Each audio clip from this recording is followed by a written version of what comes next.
The following is a heartbreaking account of one of the most vicious shark attacks in the past 20 years, as well as a tale of the extraordinary bravery exhibited by a father who attempted to save his son's life despite all chances. You won't believe what sharks are capable of. This is David Peltier's horrific shark attack. September 1, 2001 had passed. After hundreds of shark-related deaths in just a few months had left everyone nervous about going to beaches or surfing the ocean, the United States was gripped by panic. Animals like the bull shark have a reputation for being dangerous. With jaws that may gape open up to 20 inches and show severely serrated teeth, these sharks, which can reach lengths of 9 feet, are among the most aggressive species. These sharks have also been consuming members of other species and their own. The summer of the shark, as it was dubbed a few months later, appears to end. However, the victims of these shark attacks left terrifying tales in their wake, such as the tragic death of a 10-year-old boy mercilessly mauled to death in July in the shallow waters of a Florida beach by a bull shark. For David Peltier and his two brothers, Robert and Josh, the summer break ended, and the new school year was about to begin in a few days. The three little boys yearned for one last trip to the beach before school started again because they missed the long, sunny summer days. Richard Peltier, the boys' father, believed that a quiet Saturday afternoon would best be spent at the Sand Bridge Beach, 5 miles south of Virginia Beach. They had generally enjoyed their time at the beach earlier that year. It was a well-liked holiday destination with shallow waters and soft sand.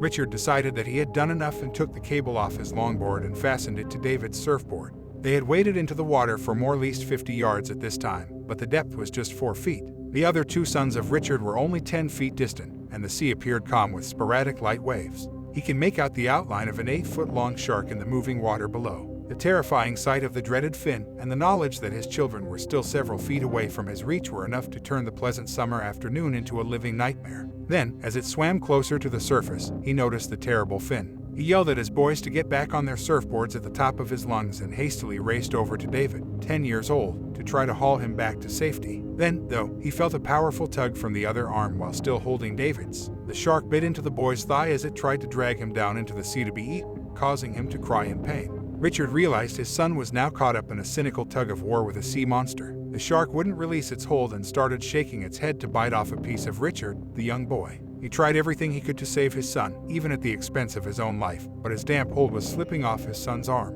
When Richard regained consciousness, he saw that his son was severely bleeding. He grabbed him up and tried to swim back 50 yards to the shore as quickly as possible. Returned to safety by the time they returned to the sand, the beachgoers had noticed that something had gone wrong, and the rescue crews had arrived. When Richard finally reached solid ground, he saw his other two sons sobbing and crying for their unconscious sibling, who was rapidly losing blood. Little David's life was now being weighed down by each passing second.